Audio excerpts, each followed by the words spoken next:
Hola, mi nombre es Daxon Flores, estudiante de la Universidad Central de Venezuela, y en este video voy a estar hablando sobre el impacto de las políticas petroleras tomadas por el expresidente Rómulo Betancourt.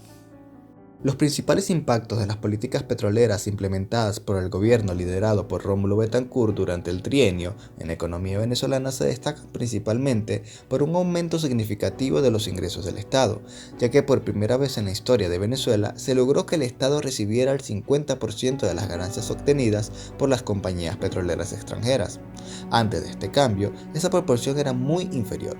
Como resultado de estas políticas, el presupuesto nacional pasó de un promedio de 350 millones de bolívares entre 1938 y 1945 a 1.315 millones de bolívares en 1947, lo cual fue esencial para la promoción de la industrialización nacional con la creación de la Corporación Venezolana de Fomento, cuyo objetivo era apoyar la producción con capital y mano de obra nacionales, y se proporcionaron fondos para la creación de empresas venezolanas y su desarrollo, al igual que considerables impulsos con apoyo crediticio a la agricultura y ganadería, además de aumentos en los presupuestos destinados a la educación y la salud pública.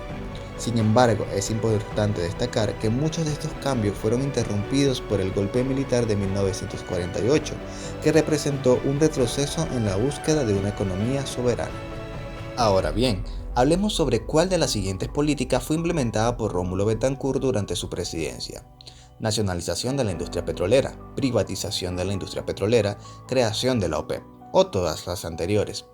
Antes de dar una respuesta definitiva, entremos un poco en el contexto de cada uno de los puntos anteriores. La nacionalización de la industria petrolera no se implementó. El libro deja claro que aunque Betancourt era un firme defensor del control nacional sobre los recursos petroleros, no llevó a cabo la nacionalización de la industria durante su primer periodo de gobierno.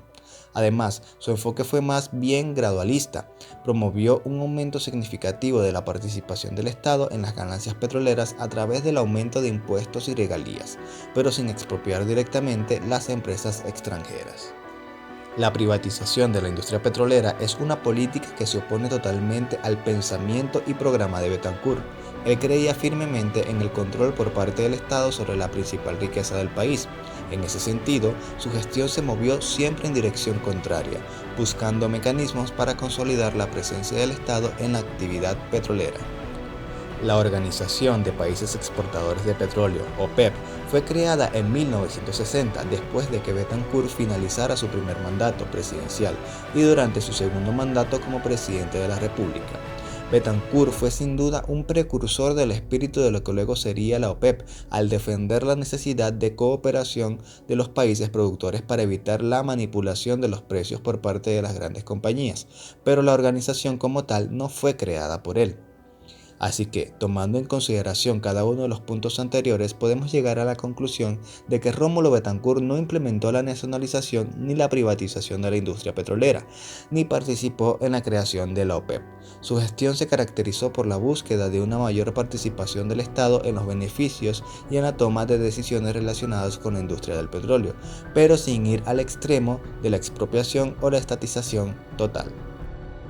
Rómulo Betancourt fue un fuerte defensor de la diversificación económica para reducir la dependencia de Venezuela del petróleo, y en ese sentido se podría decir que sembró el petróleo. Rómulo Betancourt fue un fuerte defensor de la diversificación económica para reducir la dependencia de Venezuela del petróleo. Esto se manifiesta de manera reiterada a lo largo de su obra, tanto en sus críticas a las políticas de gobiernos anteriores como en sus propuestas concretas para el futuro de la nación. Así que la respuesta es sí. Algunos argumentos que respaldan esta afirmación destacan en que Betancourt criticó duramente la economía venezolana por su excesiva dependencia del petróleo. Enfatizó que el país se había convertido en un exportador de petróleo y en un importador de casi todo lo demás. Además, denunció la falta de diversificación de la economía y la necesidad de crear un tejido productivo nacional que dependiera menos del sector petrolero. Por otra parte, con la creación de la Corporación Venezolana de Fomento, se buscaba apoyar la producción con capital y mano de obra nacional y se otorgaron créditos a industriales y agricultores venezolanos. La consigna de sembrar el petróleo. Betancourt propugnó el uso de la riqueza petrolera para el desarrollo integral y el bienestar del pueblo. Su objetivo no era solo acumular riqueza, sino sembrarla en todos los sectores económicos y sociales del país, con el objetivo de crear prosperidad a lo largo plazo. En materia de educación, sanidad y otros sectores, se abogó por invertir en programas de alfabetización, salud pública, vivienda y otros programas sociales. Por ende, se podría afirmar que Betancourt sentó las bases para sembrar el petróleo, pero su proyecto no se concretó en su totalidad debido al golpe militar de 1948, el cual impidió una completa implementación de sus aspiraciones. A largo plazo, y con el tiempo, el ideal de sembrar el petróleo se convirtió en un lema que no se cumplió. La llamada Doctrina Betancourt, que en realidad nunca fue formulada como tal por el autor, pero que se deduce de sus planteamientos y acciones, fue más que una simple política petrolera. Su impacto en la política interna refuerza un sentimiento nacionalista en Venezuela. El pueblo venezolano se veía como dueño de sus recursos naturales, lo que generó un mayor interés en la participación del Estado en la industria petrolera. Además, este sentimiento se manifestó en un fuerte rechazo a la sumisión ante los intereses extranjeros, lo que impulsó a Betancourt a promover una mayor intervención del Estado en la industria del petróleo y en las otras áreas de la economía.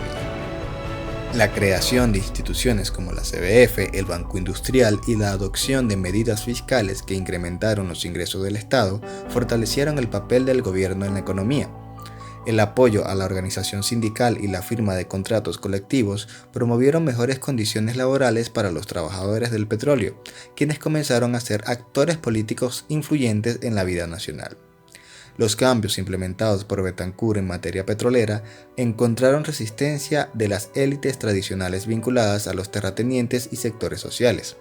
La oposición, que ya de por sí era grande y creciente, se acrecentó aún más, al agrupar a sectores poderosos de la sociedad que se sentían perjudicados por estas nuevas políticas. En el marco de la política exterior, la doctrina Betancourt estuvo intrínsecamente ligada a un fuerte anticomunismo y a la defensa de los regímenes democráticos. A su vez, Betancourt se distanció de la Unión Soviética y del bloque comunista, que consideraba como regímenes autoritarios que reprimían la libertad y la democracia. Por otro lado, Betancourt se aisló de las dictaduras. Su negativa a reconocer y a cooperar con los regímenes dictatoriales del Caribe, así como los de los otros países, se hizo un rasgo distintivo de su política exterior. Venezuela, bajo Betancourt, se negó a participar en reuniones donde estuvieron presentes representantes de la dictadura de Trujillo en República Dominicana y de Somoza en Nicaragua. Además, Betancourt promovió la cooperación y la integración entre los países latinoamericanos para que se defendieran unidos de las potencias extranjeras y pudieran desarrollar economías más independientes. Intentó establecer una relación de mutua colaboración con las naciones latinoamericanas que buscaran la democratización y la modernización. Por último, Rómulo Betancourt trató de tener relaciones con países consumidores de petróleo como por ejemplo Estados Unidos, aunque no sin tensión. Tras el derrocamiento de la dictadura de Pérez Jiménez en 1958, Rómulo Betancourt regresó al poder en 1959 con un mandato claro: modernizar Venezuela, fortalecer su economía, proteger su soberanía y asegurar una participación justa en la riqueza de su subsuelo. El petróleo, como principal recurso del país, ocupó un lugar central en su agenda. La creación de la Corporación Venezolana de Petróleo, CBP, en 1960 fue un paso decisivo en la estrategia de control estatal sobre la industria. Aunque inicialmente no explotaba directamente el petróleo, la CBP se convirtió en una empresa que comenzaría a participar activamente en el negocio petrolero. Esta fue una medida clave que allanó el camino para la nacionalización de la industria petrolera años después, y que fue planteada y defendida como necesaria por el mismo Betancourt desde muchos años antes. Betancourt fue un promotor de la creación de la Organización de Países Exportadores de Petróleo, cuyo pacto constitutivo fue firmado en Bagdad en 1960. La OPEP fue una respuesta de los países productores a la política de precios fijada unilateralmente por las grandes empresas petroleras. Las políticas de Betancourt en materia petrolera fueron valoradas por países latinoamericanos, países árabes y el Medio Oriente y países desarrollados. por lo cual Venezuela se posicionó como un líder entre los países productores de petróleo, gracias a su iniciativa en la formación de la OPEP, y fue una iniciativa pionera que aún hoy tiene gran influencia en la economía mundial.